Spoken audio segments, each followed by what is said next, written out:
Good morning, warm welcome back. This is third session of the 1 week retreat.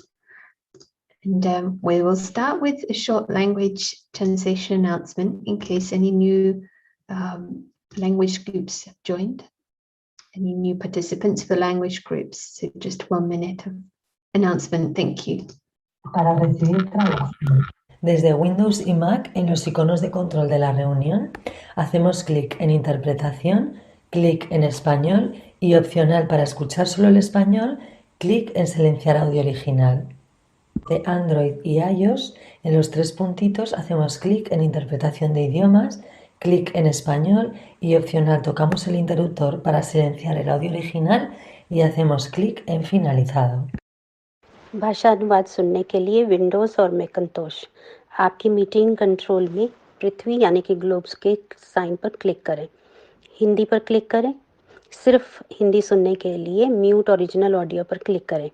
Android और iOS के लिए meeting control में मोर पर click करें, लैंग्वेज इंटरप्रिटेशन पर क्लिक करें, हिंदी पर टैप करें, डन पर क्लिक करें। Thank you. So it's a very warm welcome today, and it would be nice to hear you come put in the chat how it's going, how your homework was, and just a reminder was to tell the story, could be eagle and chicken, and how that went, and also to draw the sketch, because as they say, an image speaks 1,000 words, and holding this notion of the Paris perspective is so nicely encapsulated in this view of the sky, beyond the sky and the stage. And I wonder how that was for you, and maybe you have other things that you are practicing. It would be lovely to hear as an inspiration for others. So that would be really nice. And I'd like to share a quote because sometimes it brings a new angle. And this is John Milton, and he said that the mind in its own place and in itself can make heaven of hell and hell of heaven. Nice to reflect on what that means for you.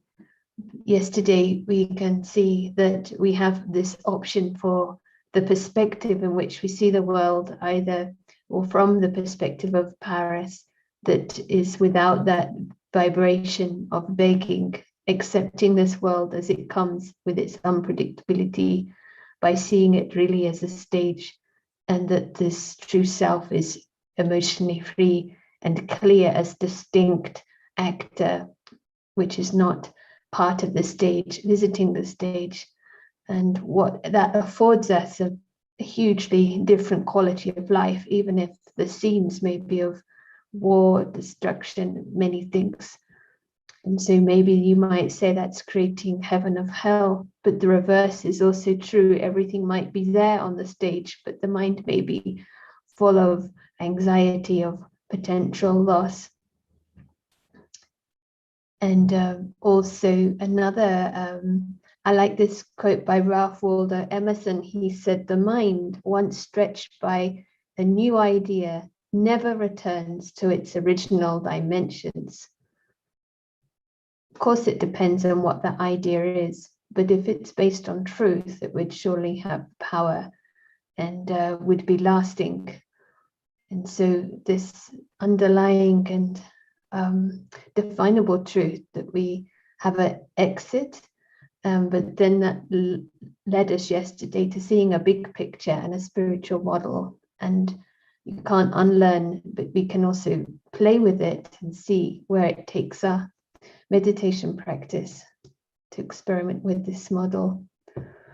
And thank you for your sharings about the homework and thinking about the chicken who thinks it knows about eagles.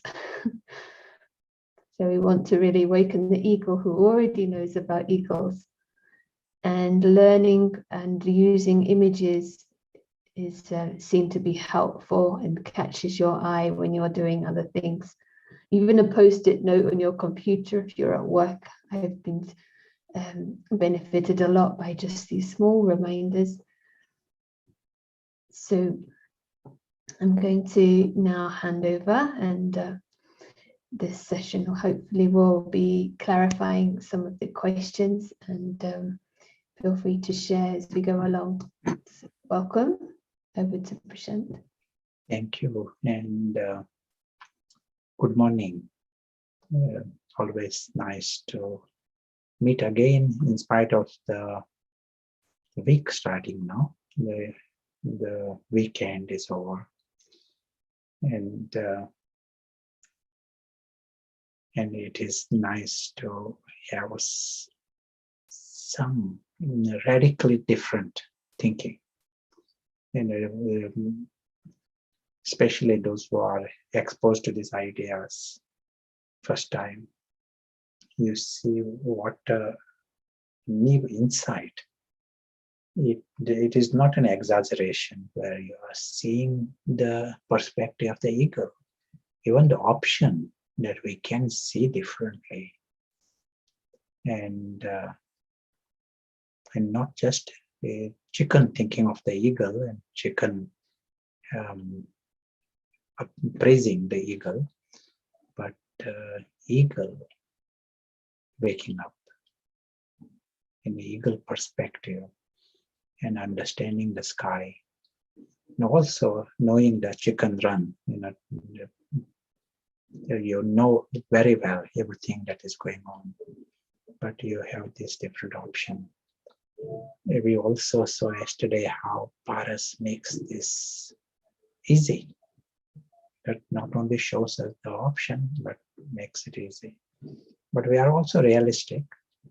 We said we have to make the paras stronger. We get a glimpses of this.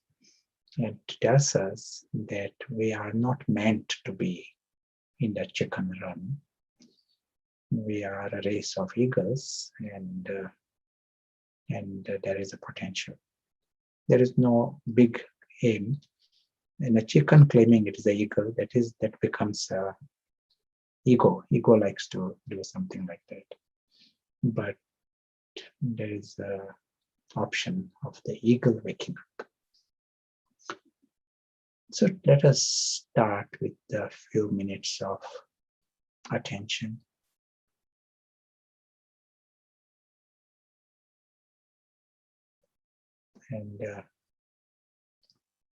And after understanding paras, our effort becomes very, very easy. Just we have to use the glasses. It is as easy as that. You use the right glasses and you are seeing things clearly. So the moment we use paras, we see the whole physical world is a story. So this is like a powerful insight.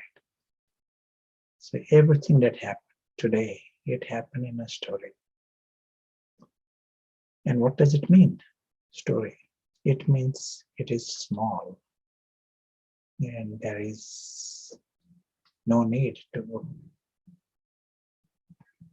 get obsessed with anything within the story. There is nothing to complain about, nothing to be concerned about. We play with this, even for a few minutes. What if this is a story? And during these minutes, we give ourselves permission. There is nothing to complain about. Many, many things happen. Story means this. But your mind is not going into complaint. There is nothing to question about. Why? Oh, no, story, that's the script. There is nothing to be concerned about. There is nothing to compare with. Story means variety, the different characters, different things happening, different plots. Nothing to cry about and nothing to crave about.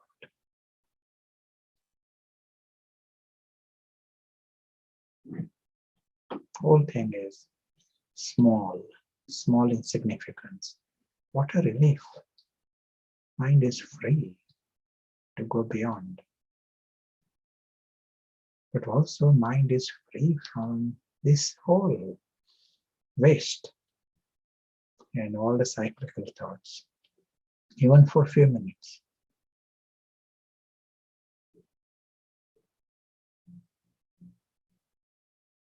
One who is free like this, he can step behind the story. Behind is silence. This is the world of complete stillness. There is no noise of the story. We see this dimension in the image of a sky, world of light, world of complete stillness. This world is timeless. It has no limitations of the story. Story has episodes, and episodes begin and end. Beyond the story, it is timeless.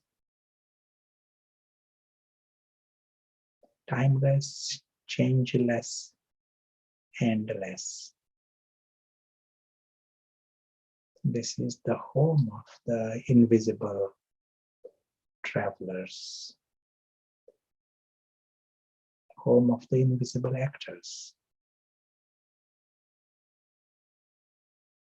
Their home is eternal and they themselves are immortal. all we have done is use paras, and what a beautiful gift we discover. We are literally discovering the world of immortality, world of truth, but also world of happiness and peace, world without sorrow.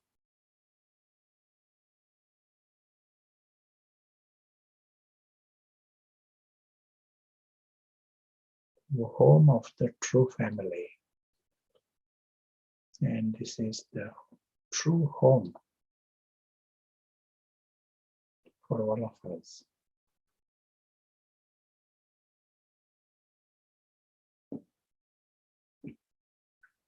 As we continue on our journey, we remember the beautiful truth. We remember the option paras.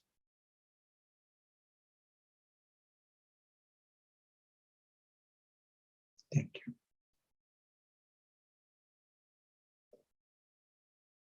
I'll use some of the important sketches we used yesterday.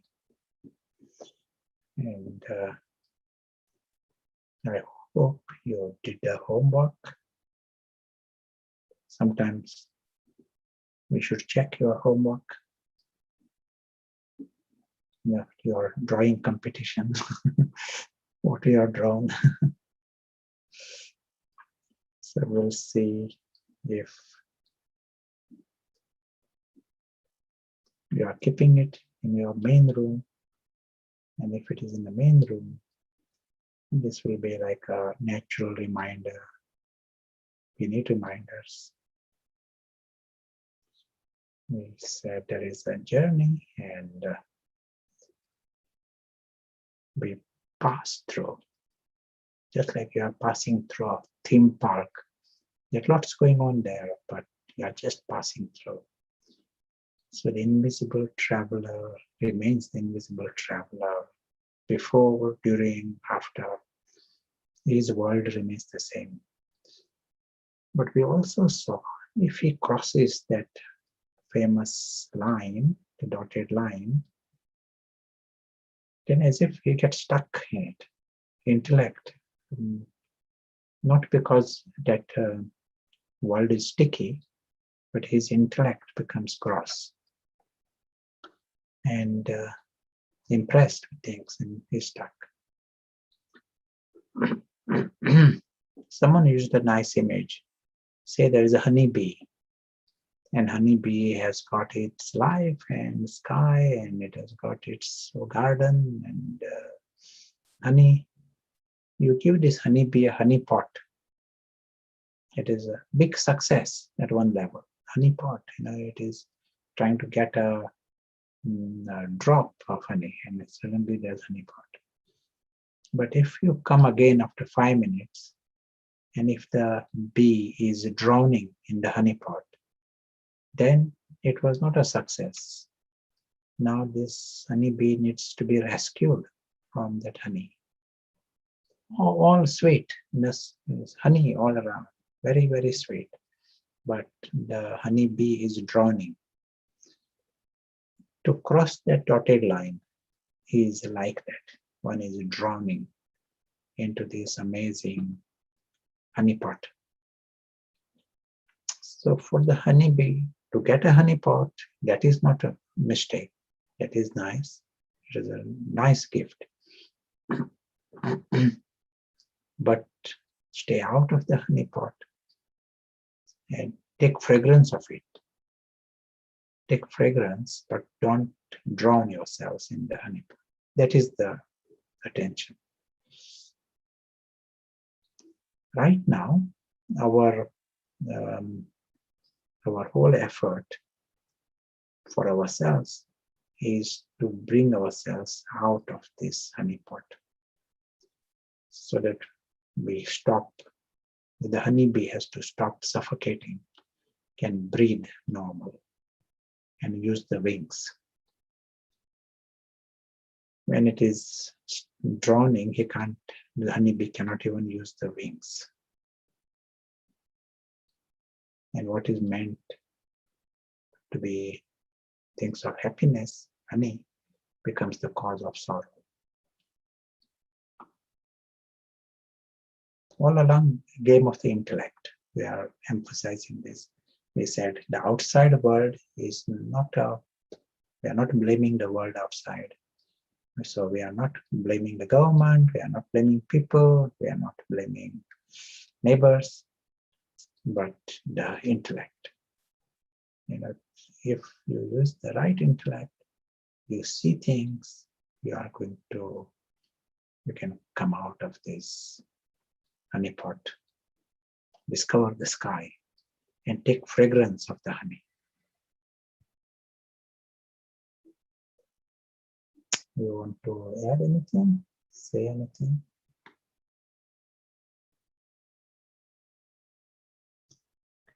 There was just a comment that it is very beautiful and a relief to come to this meditation experience of nothing to complain about or question or compare or crave. So there are no other questions or comments at this stage. Sure. We will be coming to some today's session will be touching different aspects of science and what are their thoughts. We are talking here about the invisible world, and we are talking about the invisible traveler. Not only we are talking about it, we are saying that is the main thing. This physical world is a story. And if this is all true, why we are not taught all this in our colleges and schools? We got sort of attitude inside us that what is taught in our schools, that is of course right, 100% right. And is this all just a nice philosophy? And thank you very much and go. And we don't see it that way. We are seeing this is the truth. Only when we become paras, we think differently, and we can create our education and ideas and theories based upon patthar when we cross the line. If we are paras, we will have a different education system. So I myself, my journey, it had to be rational. I have to understand everything, rationalize. And so let us try and understand some of these attitudes, insights from science. And it might help us, to take certain things on board with deeper certainty. That is very also important part for us, to be clear and to be sure. Now in science, one word that is used is manifest and unmanifest, physical, non-physical. And these words are used. Now what does this mean? And let us say this line here represents the entire world that exists. And here is a caterpillar trying to understand universe. He's having questions, and what is my purpose? How does the world exist? But this caterpillar has got just one sense organ, to touch. So the world it can ever know is a small world. The world it can touch. That line represents the entire world that exists. That includes music and that includes fragrance, but caterpillar cannot know any of these things. There are other animals who got more senses and they know more of the world. Human beings have got, how many? Human beings have got 5 senses. And through my 5 senses, I know more of the world.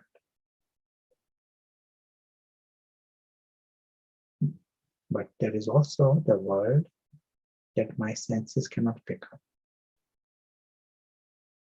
So what is the word we use for this? Non-physical world. It is non-physical for us. Non-physical world for caterpillar is a different word. For human beings, it is this word is non-physical.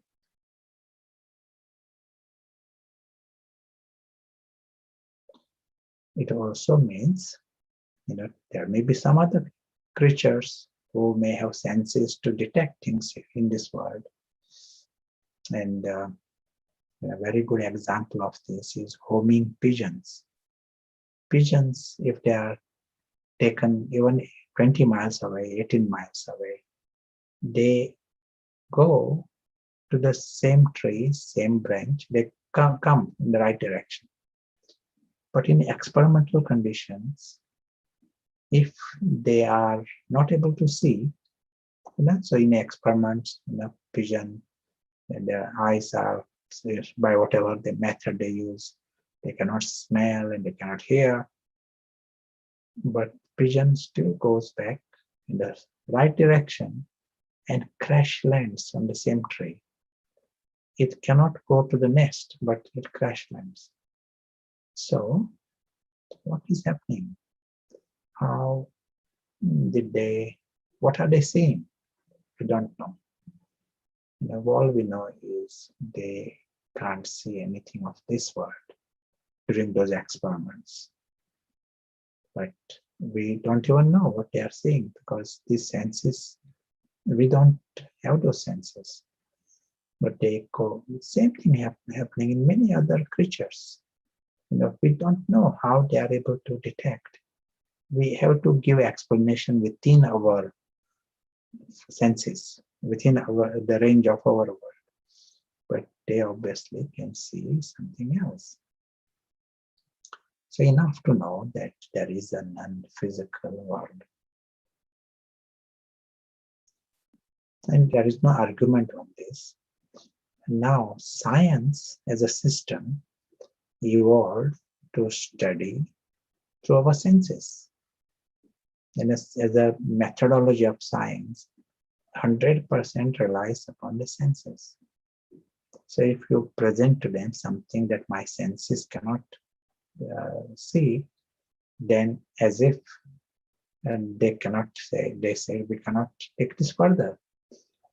And as some of the science writers even go as far as saying we have to avoid the word love and happiness, because what really matters are chemicals in our body and brain.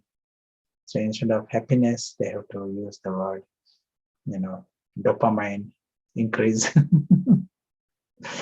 or something, some chemical jargon they will have to use that is more accurate. One study showed that in the entire year, psychology journals of international psychology journal, so I don't remember the name. It did not use the word love once in the entire year. This is we are talking about psychology journal, and so here we are talking that is all. So there are some reductionist scientists and there are non-reductionist scientists, but one way or the other, they have to stay with the senses. More you are reductionist, you get promotion and you are a good scientist. So this is the culture within the science world, and as one way or the other, you are tied to stay within that physical world. They cannot deal with truth. We gave the example yesterday. If I limit myself to the tail of the elephant, I am not an authority to talk about elephant. So the same thing happens here. If we want to know the truth, we will have to go beyond the limits of science. Now let us come to another subject, important subject for us, subject of I. Is it important? Let us, maybe not so important, but let us be a bit curious, passing interest. Who is this I? For this, let us take an example. I'm joking, not so important. I'm joking about a little Prashant's sarcasm. So here is a man who is 80 years of age, and he says, he appears 90 here.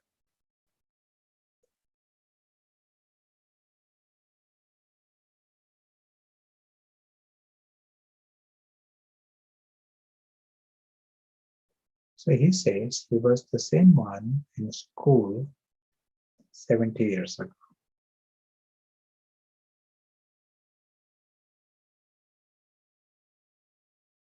So he was in school and now he's here. When we are using the letter I, that's what we are investigating. We are using this word. One function that we can really catch hold of to define I is experiencer.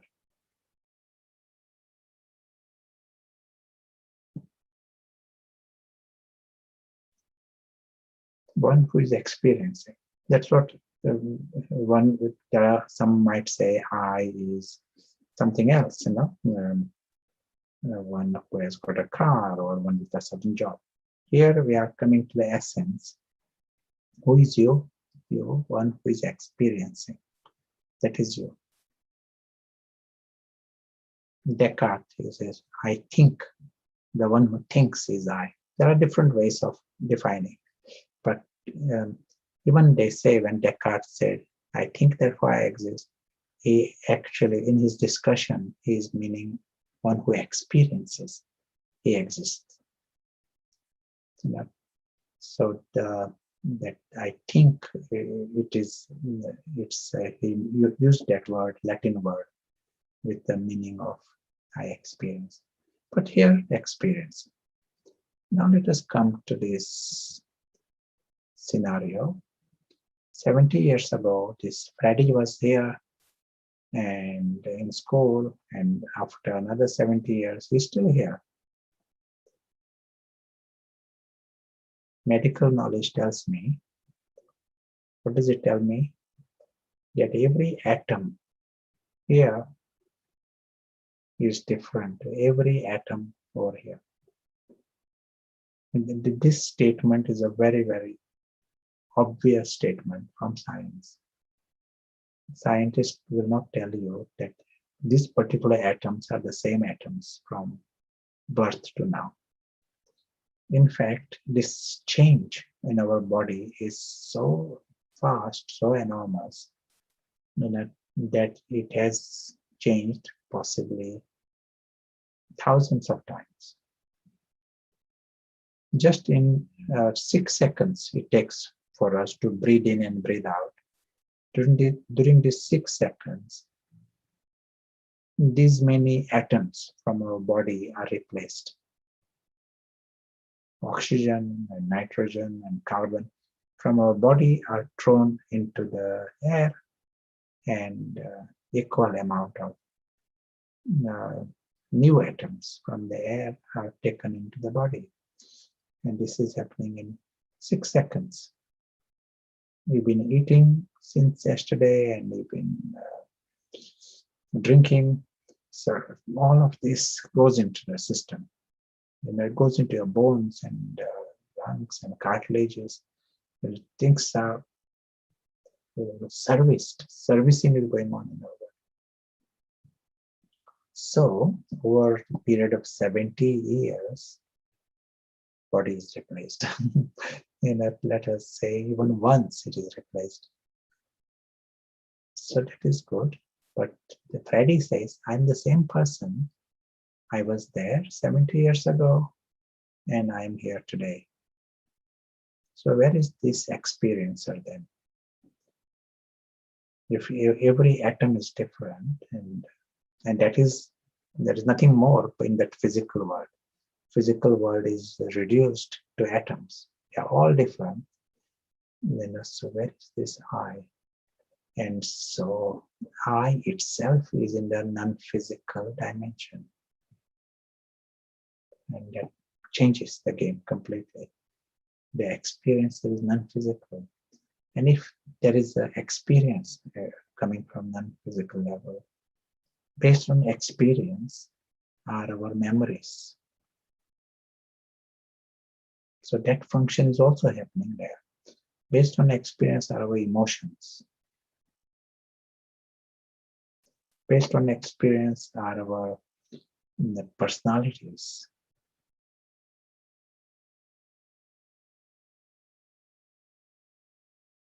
Based on experience are our habits. In other words, your entire 100% of your main functions, cognitive functions, decision making, and feelings, and your hopes and desire, all these functions are happening based at the level of the experience.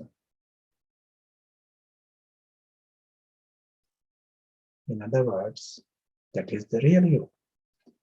It is a bit like you may be using lots of computers right now, to do things, to interact, and you may be typing messages. But there is someone behind this. Computer is not part of you. Computer is used by you. There is a you, the experiencer, who has certain interests and certain feelings and certain thoughts. Same is happening at another level. That you, the experiencer, is using the body and very complex, this computer called brain, and you are expressing things. But the real you is invisible experiencer.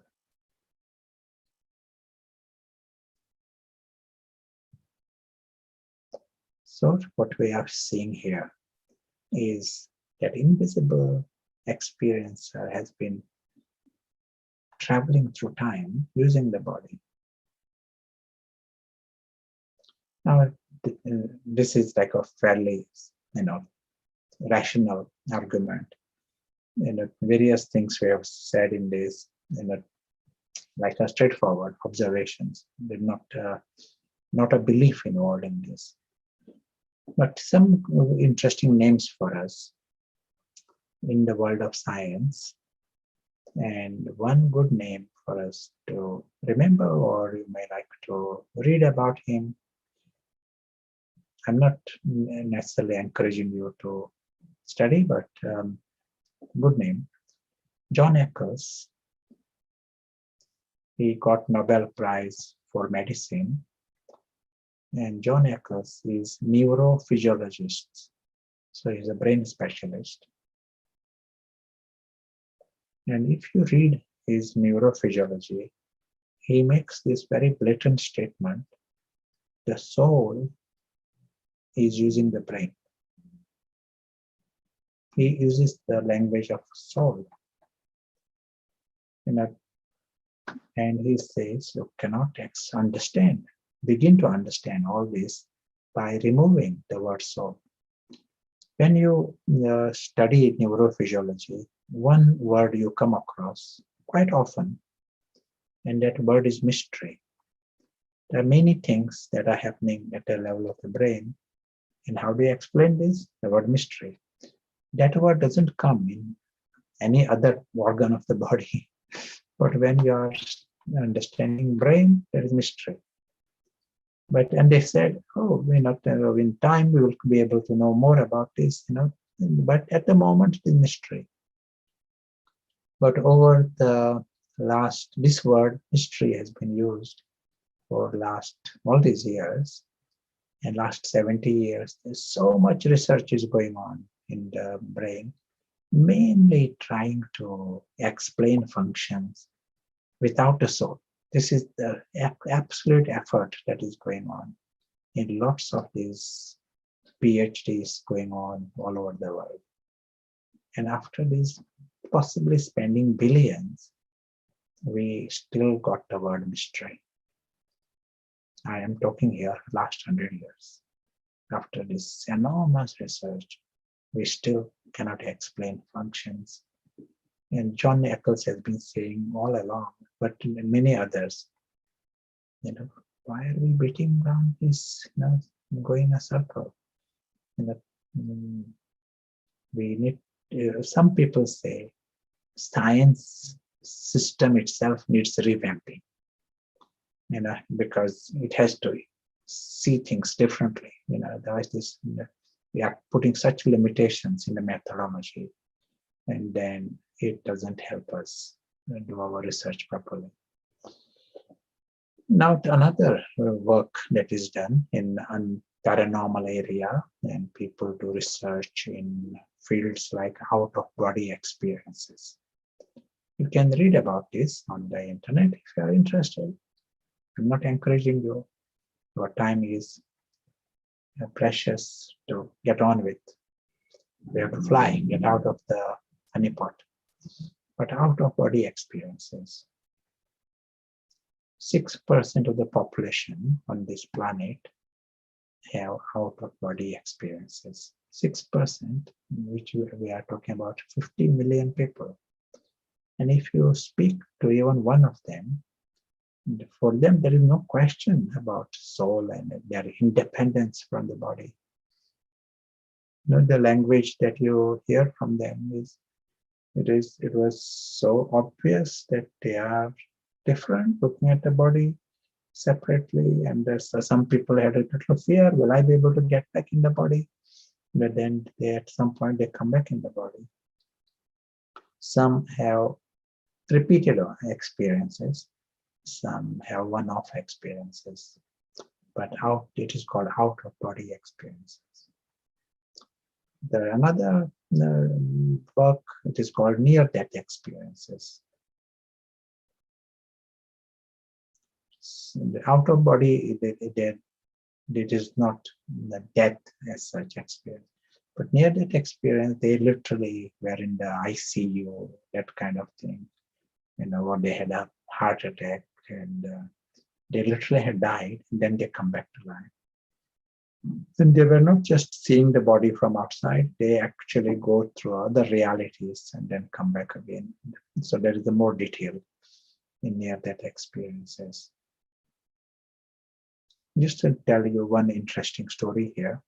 One cardiologist, he used to come across these patients, and one patient, he all said, I saw you all, what you are doing, and I was just standing here watching you. And he says, yes, maybe it's the problem of his brain, the brain anoxia during that time. And this cardiologist was listening to him but ignoring it. And at one point, the patient said, then I decided to leave this world. You were dealing with this body and all, so I just wandered out. And then I went beyond this hospital roof, and I was able to look at the roof of the hospital from above, and I saw a green shoe, just one, not green, I saw one blue shoe on the top of the ceiling of this hospital. Now this cardiologist got a bit curious here. He asked a little bit more, and he also knew that there are no stairs going to the ceiling. So if someone makes a claim of this kind, it is good, he has not been there. So he asked the cameraman to come, and television people, and asked them, this is the story, you go and find out if there is a show. And if you go on YouTube, you will see this observation by the camera people. They go on the ceiling and they find a blue shoe. The cardiologist's name is Raymond Moody, and he has written many books. And since then, he started doing more research in this. So here we are talking about objective experience. It is not just he's imagining things, something going on, but he observed things which were verified subsequently. But many of them, they saw the corridors, they saw the relations in the corridor sitting, and they not only can hear their conversation, they can also know the feelings in those people. What they were feeling. They know more details than what anyone else can know. Come and tell you. So there is something called outer body experiences. There is something called near-death experience.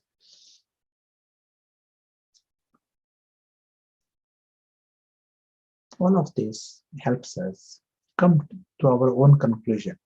And we are not expecting science as a system to tell us spiritual knowledge. But what is important for us is to know the limitations of science.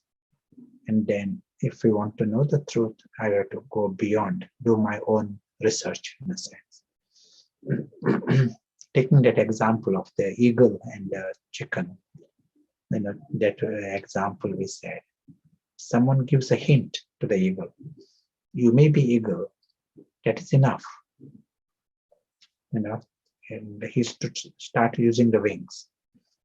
Don't go and ask another chicken if I am eagle or not, because you will stay in the chicken run. Don't ask even the chicken scientist, because chicken scientists also operate within those limits. And so you will end up studying the chemicals in the laboratory of the chicken laboratory. If you want to discover the sky, use the wings and get out of it. And once you have experienced, you have your own proof, you have your own authority on this.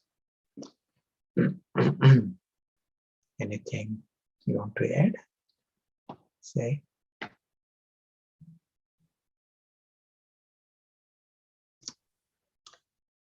I really like how you mentioned we need a rational approach, and how we are just want to see the limitations of science, at least see the ballpark that it's dealing with, so then we can understand the context of spirituality.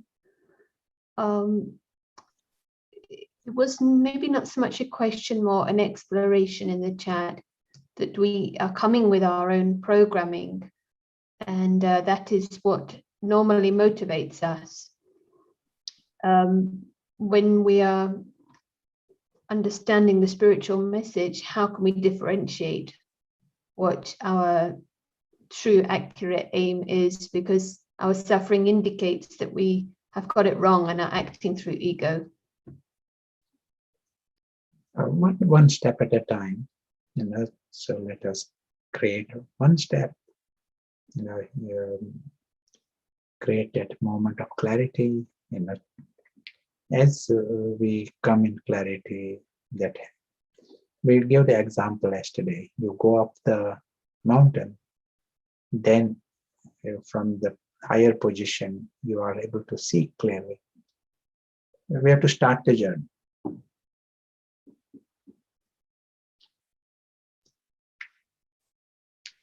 Thank you. Yes.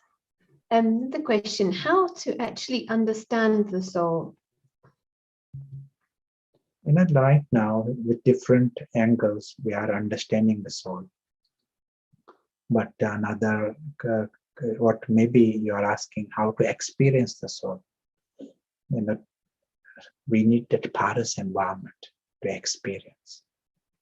And so every minute we are using paras, it promotes the possibility of deeper experiences.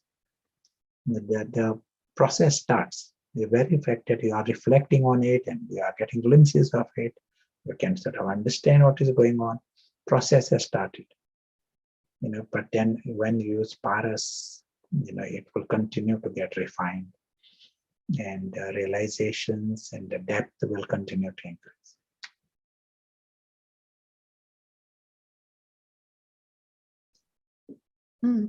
Thank you. Interesting answer. Yes, there aren't any other questions at this stage. Just one thing I want to say, that the experience of the soul, the real process that is involved in this is freeing the soul from the muck. At the present time, we are holding on to so much junk in that honeypot. We need the intellect to free yourself from the, if I can use the word muck, you have to clean yourselves. The more you are dropping, the experience of the soul will continue to be deeper and clearer and refined. When someone says he's not experiencing the soul, it just means he's holding on to the muck. Anyone is holding on to the muck?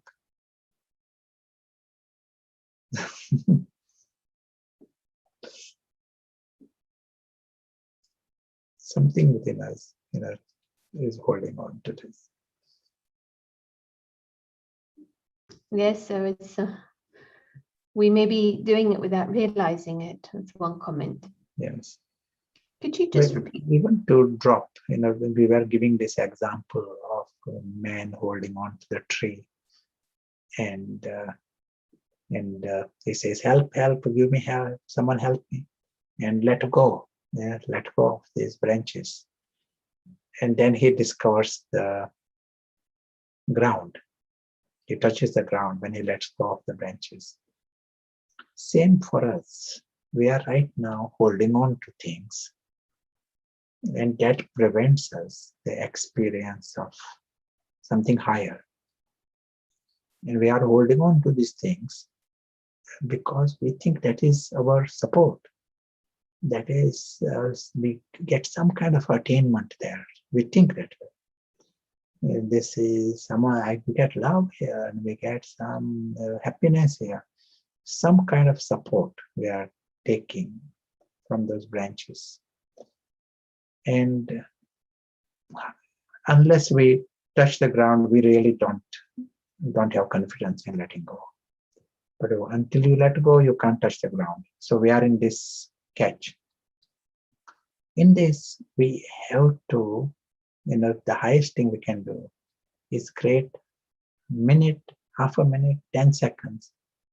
You tell yourselves, I'm going to touch the ground, let go of all this for just 10 seconds. And let me see what happens. I'll come back. After 10 seconds, I'll come back. That our lower intellect understands that language. He doesn't want to let go at all. So you tell, I will let go for 10 seconds, I'll come back again. I'll let go for 1 minute, I'll come back to these branches again. You have to, that language reaches that lower intellect. And he allows you to let go. That is enough. That helps you to touch the ground and see what is happening there. Discover the soul. And once you have discovered, it gives you more confidence to let go.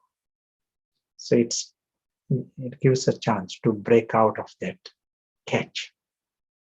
Otherwise, we are caught, everyone, we are talking here, billions of us caught in that cycle, and they have not touched the ground. So why should they let go? So they are holding on to the clutching to these branches.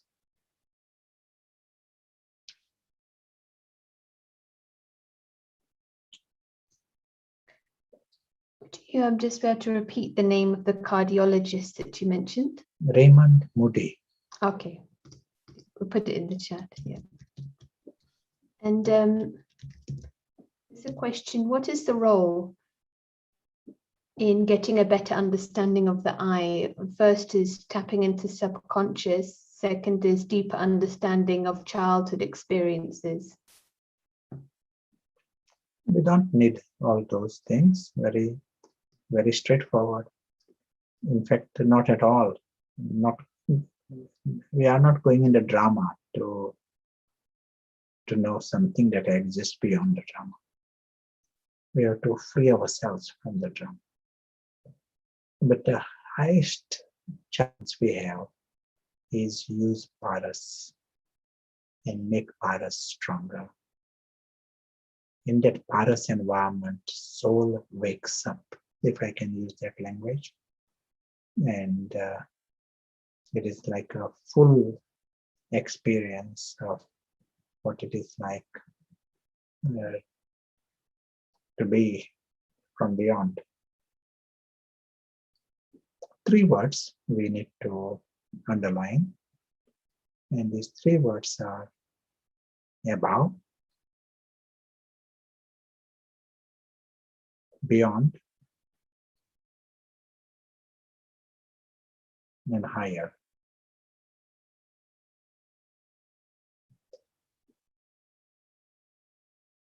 Paras helps us to just explore this. This is what whole journey, our meditation is this. Yesterday we used the word alokik. Alokik is above, beyond, higher.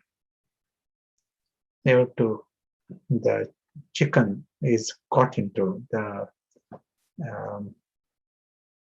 down below, opposite. So your attention is looking at the sky, beyond, and higher and above. Attention is in that direction. Certainly not analyzing the drama that takes us below. I'm happy to see the Herbert Benson video. So in this video, we are going to see some observations by another brain specialist from Harvard by name Benson. And he is associate professor in medicine, but been working in the field of meditation and its benefits and its influences on brain health. Various projects and different observations. And he has got books that show what he is observing. But this particular book is called Relaxation Revolution. And we will see just his interview where he's giving a talk, and possibly at the launch of this book. And we are just seeing a few minutes of that. Herbert Benson.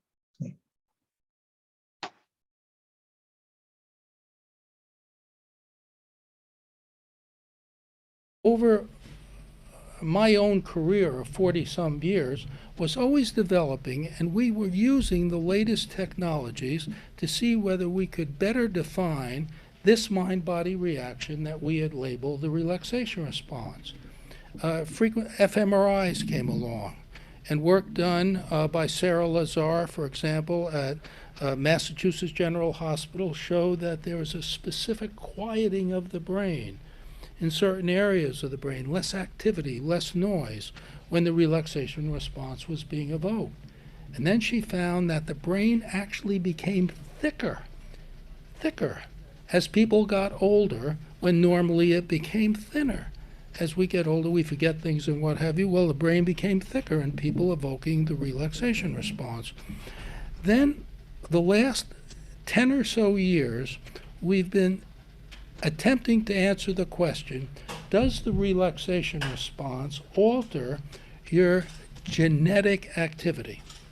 What are we talking genes? Genes are the fundamental building blocks of the body. All our enzymes, all our biochemistry are based on genes.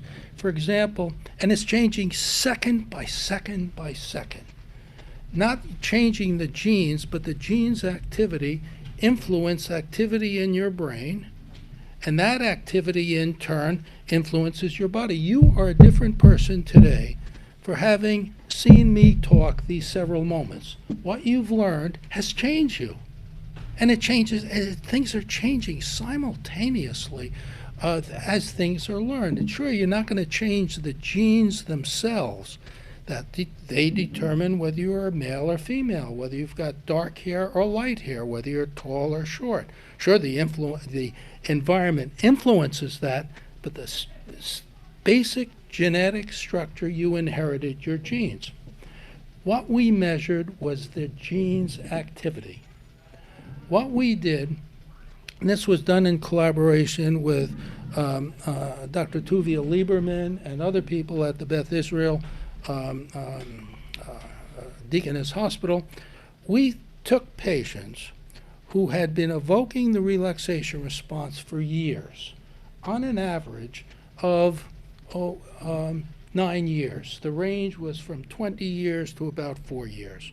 They were using different techniques to evoke the relaxation response. Some meditated, different forms of yoga.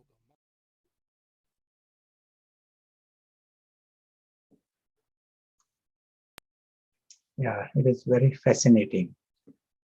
So in many people who practice, 4 minutes, just 4 minutes a day, there are lots of benefits. But if you are practicing, creating time for a good quality meditation for more than 15 minutes, for more than a year, then you can expect your thickness of the brain is going to increase. And if you are practicing it for more than these years, a few years, then your genetic expression may change. Genetic expression presents, and it is fascinating for some practices, medical practices. Like some of our illnesses, their roots are in genes, like some asthma, diabetes, a certain kind of arthritis. But the bottom line, it is hereditary and genetically influenced. And I know people where all of a sudden their asthma is gone. So suddenly it changed. Some people, I know one lady, she is younger at the age of 90 than when she was at the age of 70. I knew her when she was 70. I know her now when she's 90. And she's healthier now than or healthier when she was at 90 than when she was at 70. Yes, you can expect some of these changes because deeper expression changes. As I said, the genetics will not change, but you got recessive genes and dominant genes. The dynamics at that level changes positively. But he also shows with the stress and certain other emotions, the opposite happens. Some of the unpleasant genes, they express, and you can change at that level the game. We will also be moving to show you another video, and this is connected with reincarnation, and it is also very fascinating. And after this video, we can have a little more discussion. I will tell a little bit more about this video, but I will come to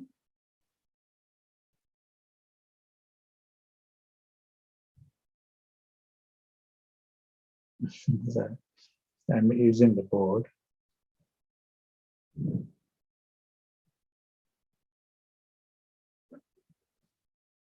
And the name of the one who is doing research in this, his name is Ian Stevenson. It is Stevenson.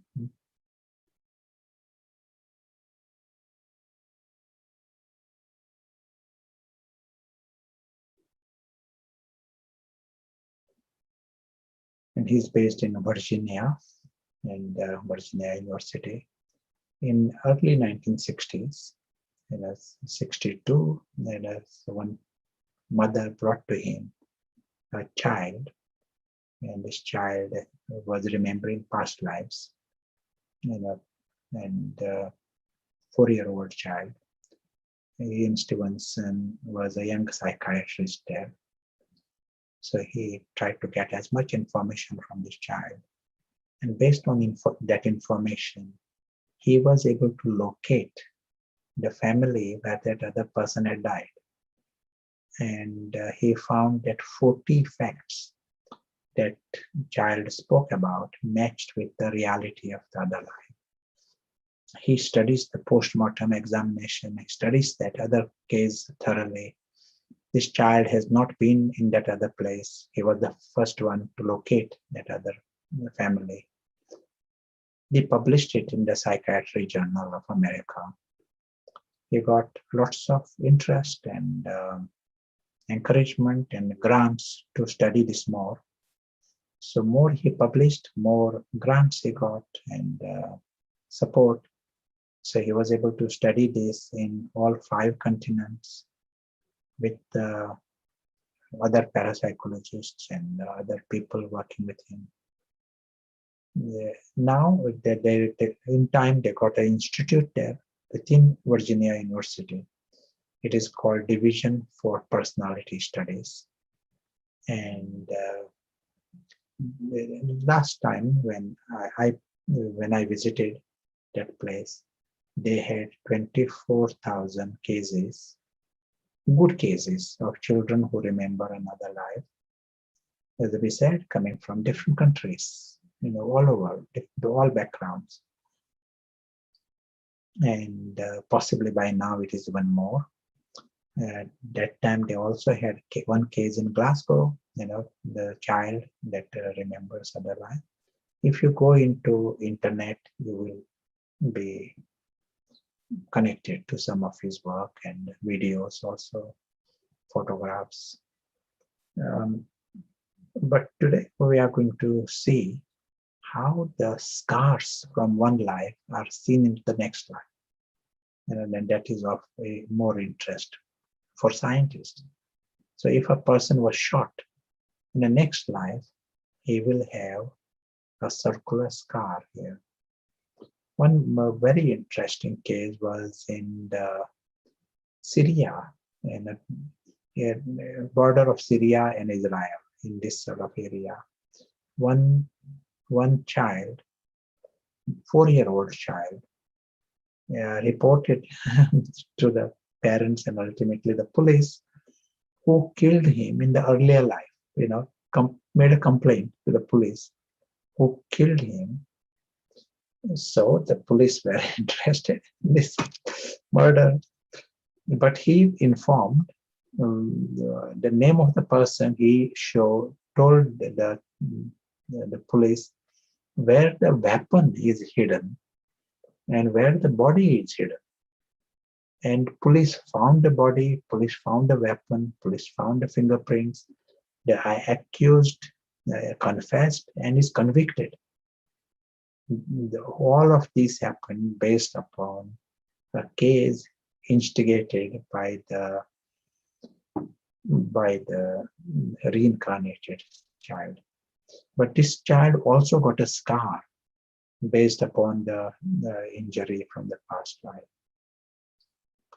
So this is like to the satisfaction of the legal faculty, this whole thing. But we are going to see right now the cases that satisfies the medical faculty. So we'll listen to Ian Stevenson himself.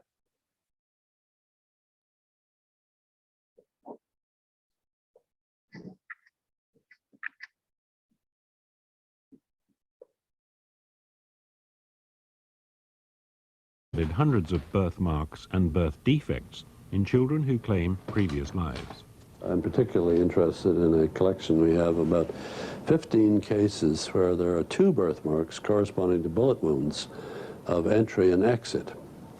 And forensic pathologists know that nearly always if if you shoot somebody, the bullet wound of entry is small and round, and the bullet wound of exit is large and irregular in shape. And that's the way our birthmarks, in about half of these cases, they correspond exactly that way. This boy was born without a right ear, but with memories of the life of a man who was shot in the head. He remembered the previous life of a peasant farmer, this was in Turkey, who went to sleep at the end of the day in a pasture, and a neighbor came along hunting rabbits, and in the twilight mistook this sleeping peasant for a rabbit and shot him with a shotgun at point-blank range. We were able to go to the government hospital where the wounded man had been taken, and there we found a report showing that he died about 10 days later of hemorrhage in the brain. And this boy had memories of this man's life and his death. The skull of a Turkish miller killed by a blow to the back of the head with a flour shovel. This picture is from the official post-mortem report. Later, a child claimed to remember the miller's life. The boy had a misshapen skull. Violent death occurs frequently in Stevenson's best cases. He speculates that the trauma of such a death may cause it to be remembered. This Burmese man recalled a previous life as a notorious bandit who was captured and executed for murder. The hanging was bungled, so that he had to be hanged twice. And the subject, who had the memories of this brigand, was born with a almost absent lower jaw. His mandible was exceedingly small, and his mouth was very narrow and tight, so that he really can only take liquid food, and he can't open his mouth. But birth defects of the kinds that we have in these cases are uncommon, and they're not the sort that you find in the textbooks of birth defects, the monographs, with rare exceptions. A few of them are, but most of them are not. In a village in northern India in the 1970s, a small boy lost the fingers of his right hand in a fodder chopping machine. Later, the child died, but in a neighboring village, a boy was born who claimed memories of the dead child's life. There was other evidence too. Lekpal's case was investigated by Dr. Stevenson and the Indian parapsychologist Dr. Satvant Pasricha. अच्छा लेखपाल पहले जन्म की बातें याद है तुम्हें? यहाँ पैदा हुई थोड़े कुछ बाद जब छोटे-छोटे थे तब याद करो करते थे.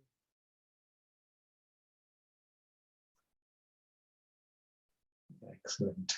So maybe let us hear some thoughts from you, and then we will be having rooms. And during the rooms, you can share your experiences of the past life. Yes, we may or may not remember, but not that it's necessary to. In fact, maybe it's good that we don't. But yes, one comment here. For those who live in the drama, as it were, before being able to go above, beyond and higher, would it not still be important to process any bottled up emotions or trauma in order to clear the path? Maybe because otherwise those feelings might be suppressed and come out unexpectedly, and then it becomes a slippery slope of crossing the line and back again. Yeah, sure, good. And even the processing becomes better when I am in clarity. In darkness, you go from one bottle to another bottle. You get bottled up. You can get into the deeper end of the bottle in the darkness. That's why the most intelligent is, let me see in full light first. And in full light, there are answers. There are options. Ultimately, everyone will have to come out in the light in their answers.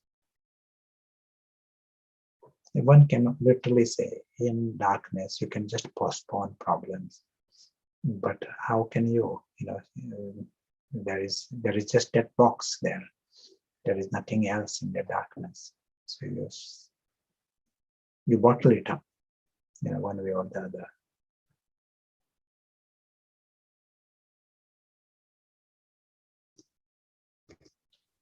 Yes, I totally resonate with that.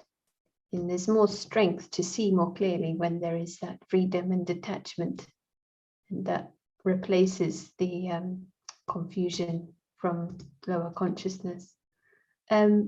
What is the significance of the past birth memories to better understand the I of this birth? We don't need the past birth memories. And these cases we have seen more for us to understand the phenomena, how coming from another angle. And so that just helps us to understand what possibly is going on.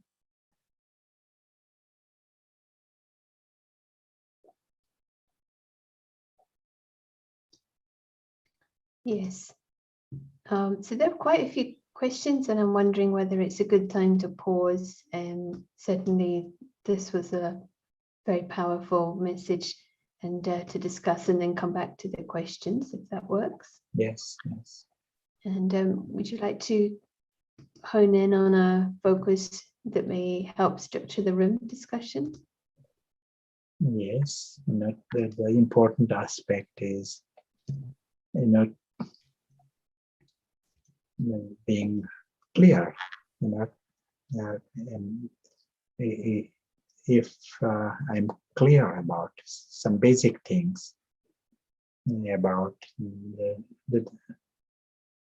the situations and the invisible dimension, how clear I am, that is what the real issue is.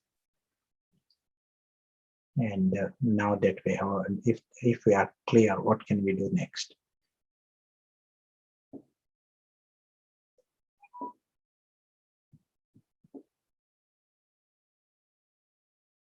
And if one isn't clear, then it's about becoming clear and then asking what we can do next. Yes. Yes, very interesting. Okay, so let's create time now, and I think we're all kind of well versed now, and it's a chance to connect, and feel free to come into camera if you can. Nothing is recorded in the rooms, so enjoy it, and we'll meet back in 10 minutes. Another aspect to discuss in the room. Are we in the honeypot? What is the honeypot for us? And how to come out of the honeypot?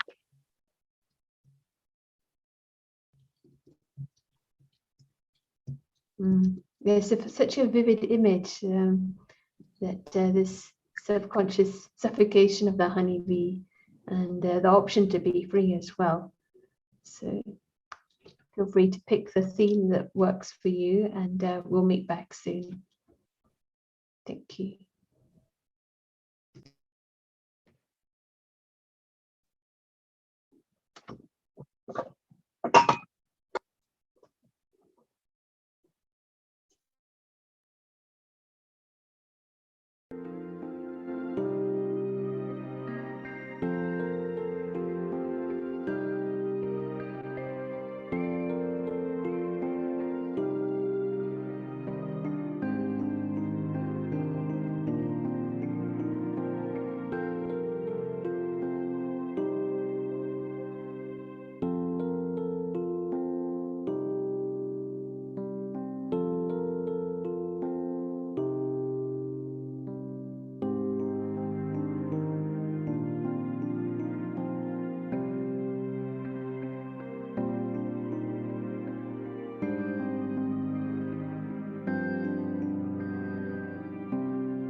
Warm welcome back.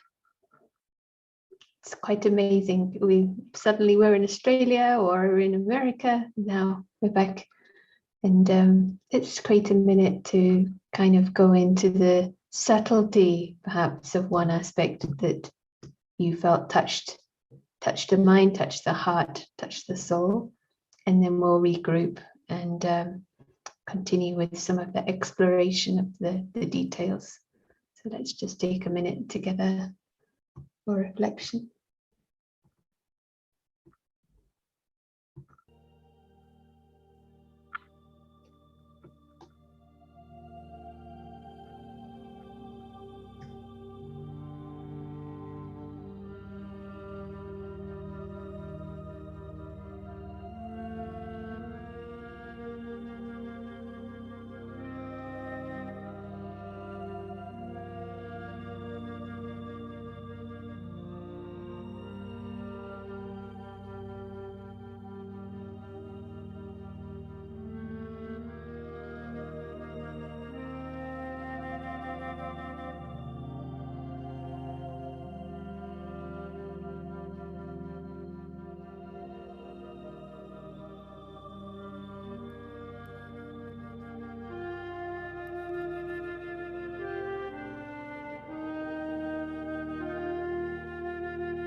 Thank you.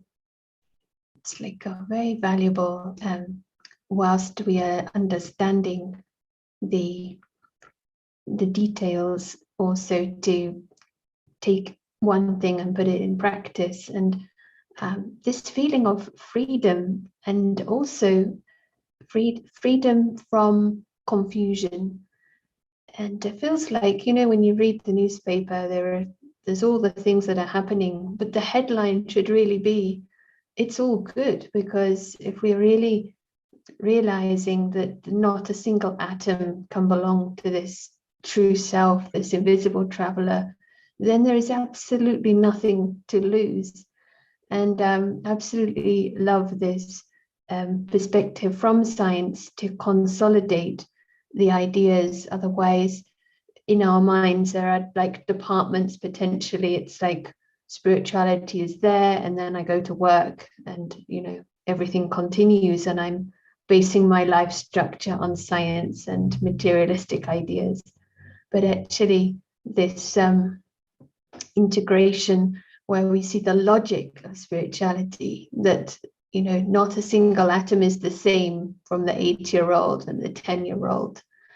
And so, you know, it really throws us back again onto this non-physical and incorporeal, and that is very important. And I appreciated this question in the discussion, how we are grasping the invisible. And I think it's a process, but just to start to become sensitive to what is beyond the costume, the gender of the body, the roles that we're playing, and acknowledge this invisible actor. And it's like a wholesale freedom and relief. And it makes sense. It's the logic to it. And when we see this reincarnation story, which I think we'll look into more, then journey is long, and it changes certainly our understanding that we are formed in the first few years of life, which is prevalent ideas in psychology. It makes us actually ask more questions, but also take responsibility for ourselves. And so let's continue. Let's hear your thoughts and any realizations from rooms. I'm passing back to Prashant at this stage if you want to continue with practice or go straight into questions. Thank you. And I'm sure you enjoyed the discussion on coming out of the honeypot. And it will definitely be useful to hear your secrets. Now let us create a few minutes now and come in the experience. And during this practice, we are taking 4 steps. And it is good we experiment with these 4 steps. That is part of our homework.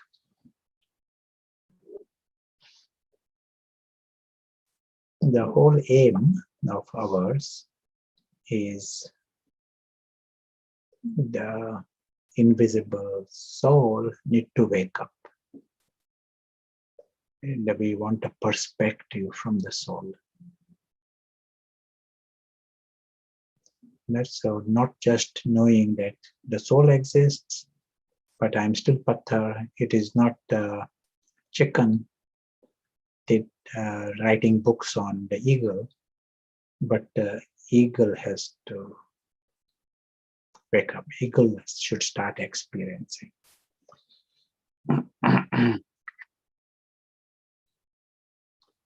So step 1, they're just giving a program. Step 1 will be chicken seeing the eagle.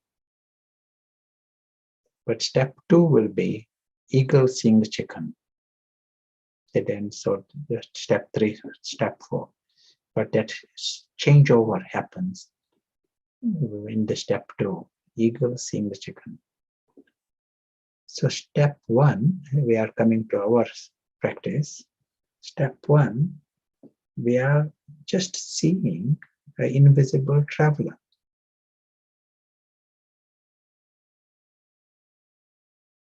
Ordinarily, the mind goes in a random fashion, just thinks anything.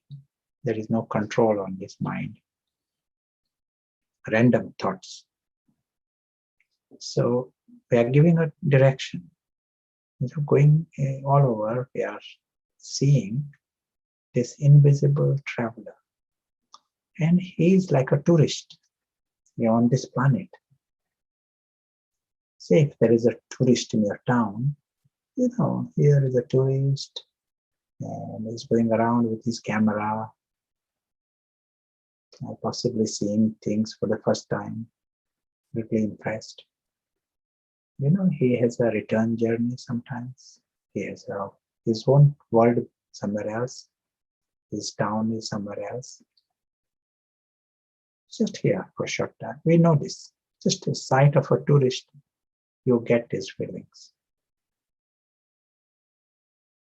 So also here, the invisible traveler is here. Just seeing this invisible traveler, we know he has a return journey. And he has a world beyond. And he is here for a short time. Very nice, that invisible traveler. Our mind can grasp this, that invisible traveler. We may see this invisible traveler in the image of a point of light, image of a star. But the presence is like an invisible presence. Step 2, the invisible traveler is seeing this world.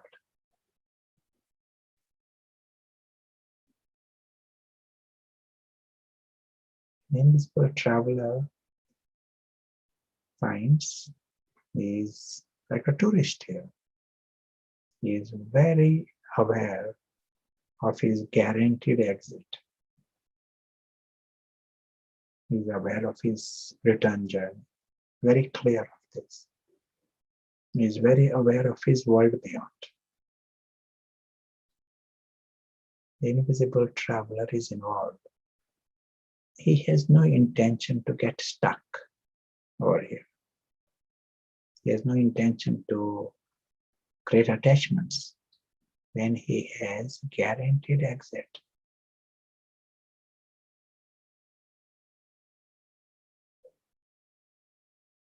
And when someone is in that space of a truly non-attached traveler, he finds every moment is a gift.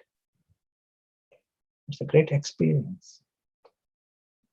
Every interaction appears like a gift. And every experience appears like a gift. Right now, all he has done is we are seeing the perspective of the invisible traveler. Clean perspective. This invisible traveler is not Prashant. Invisible traveler is not Mr. Harry. We are grasping the perspective of the invisible traveler on this planet right now. So if there are trees in front of you, how does the invisible traveler see these trees? And this gathering here and on Zoom, how does the invisible traveler see this gathering? And suddenly the computers may crash. How will the invisible traveler see this? He is free from any complaints and concerns. He is a traveler.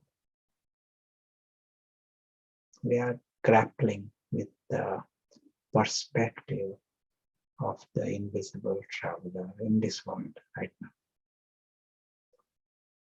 Step 3,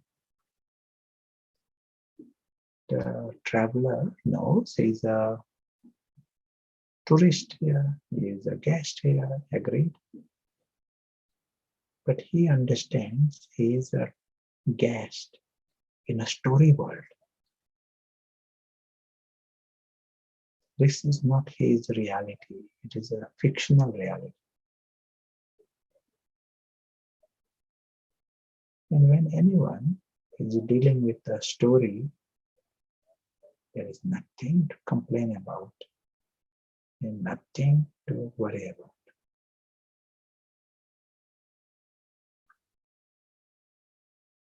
There is nothing to be obsessed about.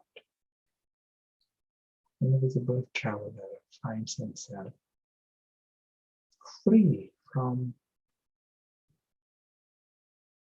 complaints about dragons and traumas. He's free from the whole plot. Present and the past, these are all stories, different characters.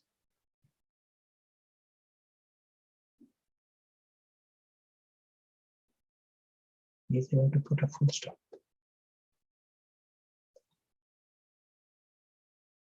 Invisible traveler dealing with the story.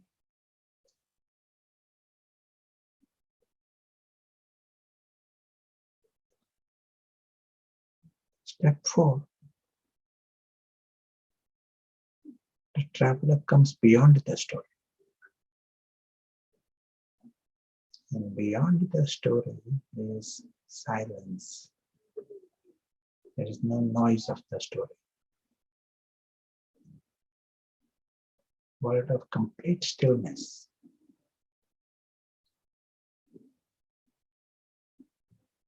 This world is timeless.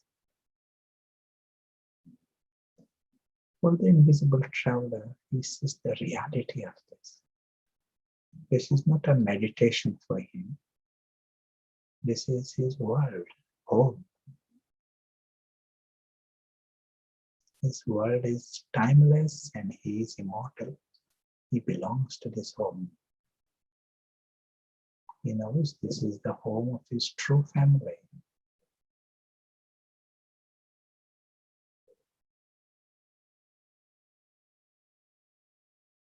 We realize truth is beautiful. as we continue on our journey, we remember the beautiful truth of the invisible traveler. We realize the option we have to see the perspective of the traveler more often.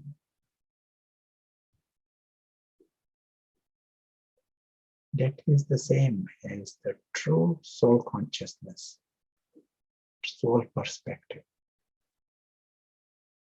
without mixing it with the sticky muck from the honeypot.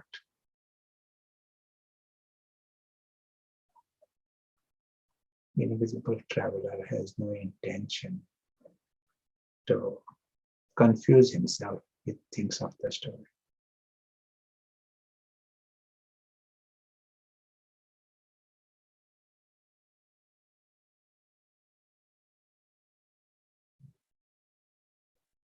Thank you. So we saw 4 steps, and if we can practice it over 4 minutes, you might get a recording of this.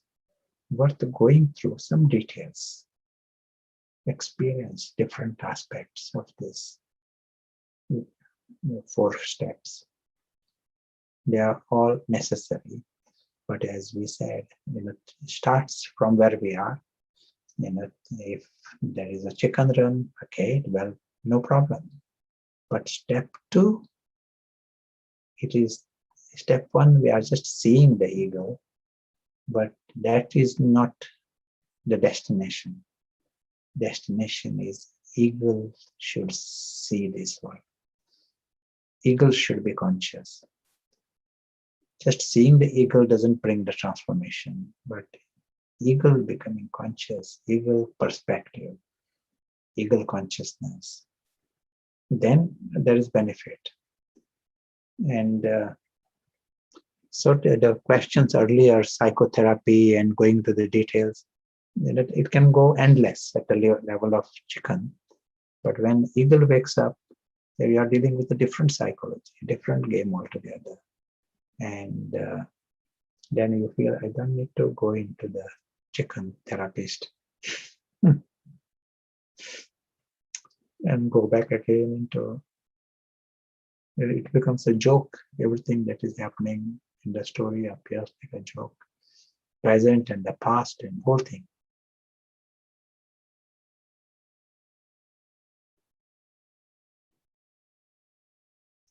Yeah, any other thoughts or comments, questions?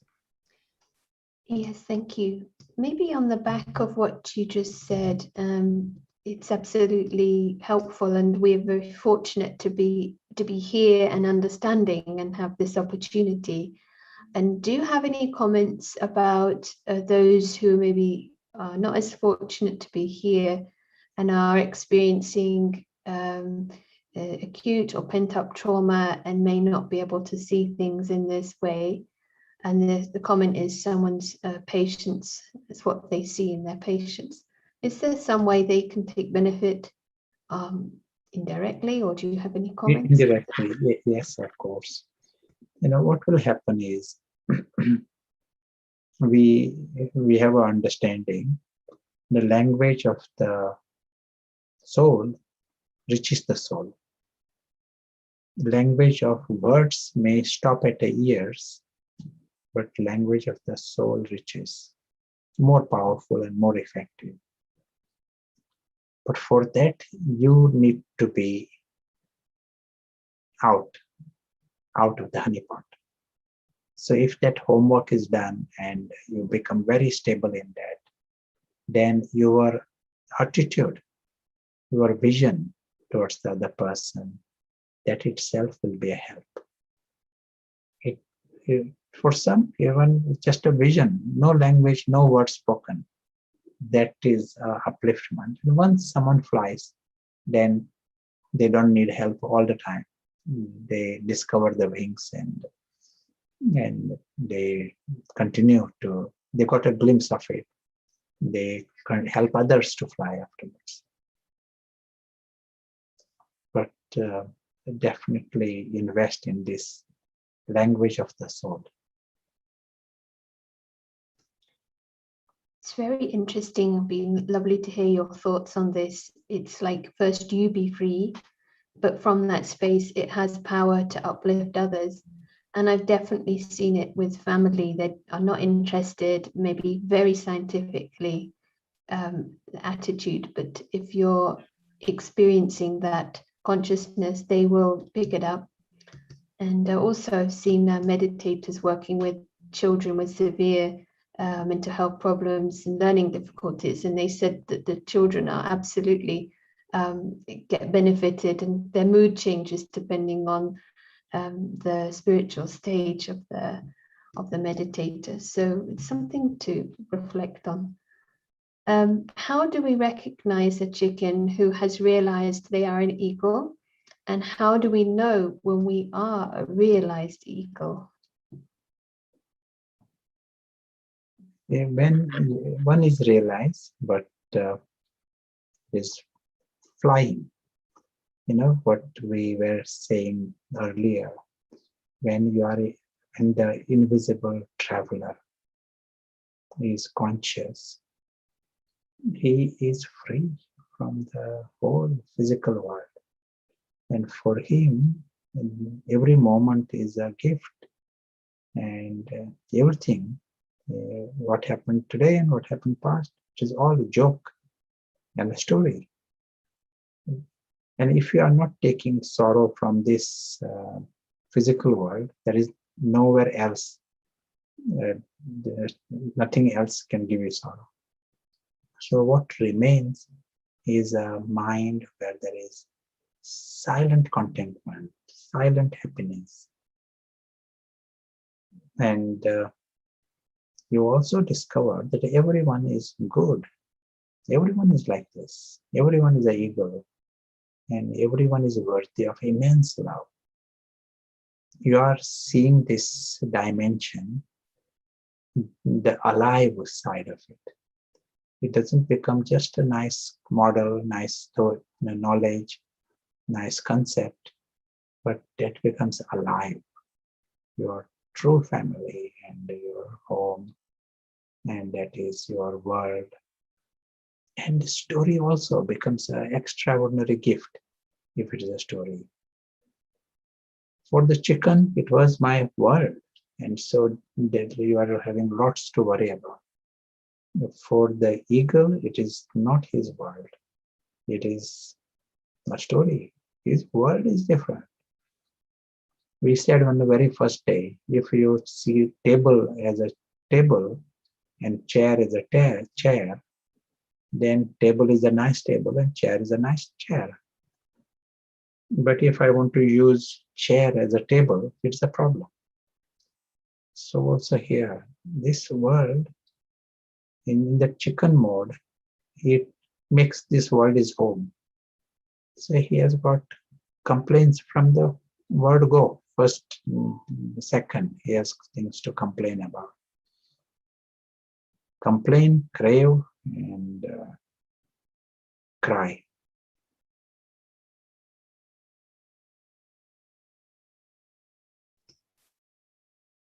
It seems like a tragedy comedy, actually. It's sort of, is it Yeah. whether to laugh or cry about this situation?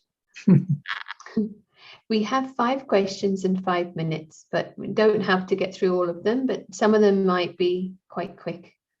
How are these defects or marks of the defects in the body also being seen in the reincarnated soul? The impression is carried by the soul. Soul carries the impressions. And what we are also seeing, the soul, influences the new fetus. These impressions that are going on, they influence. And it also tells us that all the other impressions are also going. Everyone, they may not remember the past, but we all are bringing our past impressions with us. So some detailed knowledge, very useful for us. How the last impression becomes the basis of your future. And last impression, to have that noble, we need to get our life noble. All of us, when last impression will not be noble. At some point, we'll get a chance to go into it some more detail, but that's the essence. Thank you. What if we have a significant birthmark but don't remember a previous life? There can be a reason from the past life, but we don't need to know more.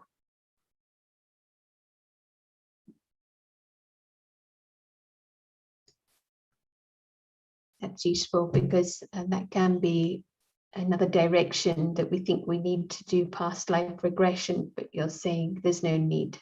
We go forward.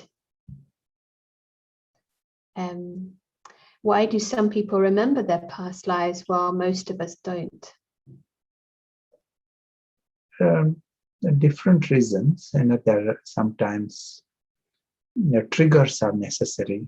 A person who doesn't remember, but if he's taken to that particular place, and especially at a child level, a younger age, that environment triggers the memory and they remember. And even those who remember, gradually they forget. After the age of 6, most of them have forgotten.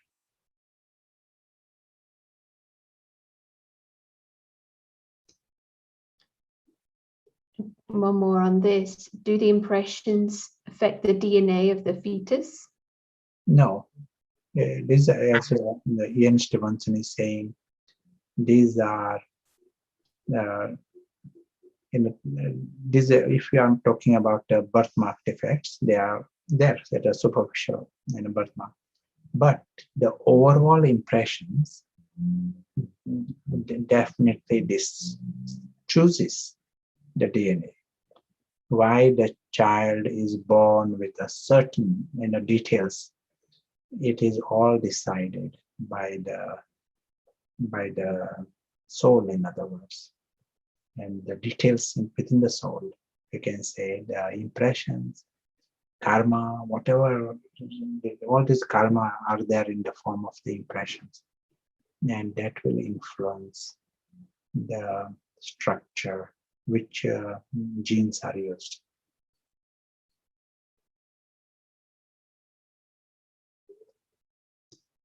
How do we clear up or not add to any more bad karma that we don't want to carry forward to the next life? First step is coming into clarity.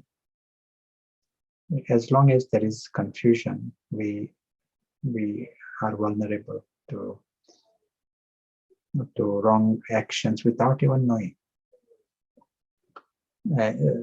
Real wrong action, it doesn't come with a label wrong. In confusion, everything appears good. No one is saying I'm bad. It appears all good. But in full clarity, you are able to be genuinely doing the right actions.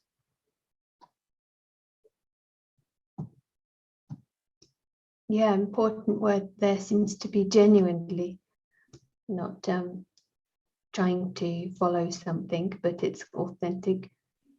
One last question here. How can chickens on the journey towards eagledom not be self-critical and become burdened with guilt or feel judged, even though they are the ones that are likely to be judging themselves?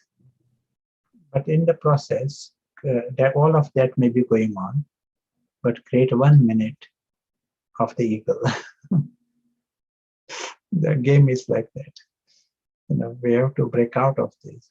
Create 1 minute of the eagle and see the new perspective. During that minute, don't bring the old. Don't mix. Our whole game is not to mix. Start with the clean perspective. Use the best intellect, best sight. We all can do this. We can We can train ourselves to do anything. So here, we 1 minute, we change. Yes, it was appreciated, this 1 minute eagle exercise. Very good. So we've come to time. We did quite well, the timing, and it would be nice if you'd like to share any notional homework or final thoughts. And the important homework we mentioned, 4 steps, and create time to get in this and see the experiences. And one can't overdo this. We said 4 steps, 4 minutes. You can do it 4 times for the next 24 hours. Revisiting our past notes, they are useful. And that way, as Sarah mentioned, once you have got a very clear, it is not having a little doubt here, a little doubt here. Once you are very sure about the basics, that becomes a very good foundation for your meditation also, efforts also, but also to understand our future, other subjects. They have to be 100% clear. Not to stay in that fuzzy area, but we encourage these questions, so that you can ask whatever is your doubt, if there is any real doubt. Be clear, be sure, and then it helps you in your practice. Then the eagle can fly. Otherwise, the chicken remains chicken with the intellectualizing and in a question of having doubts about eagle. What's the proof there is an eagle, and one can stay in the chicken run.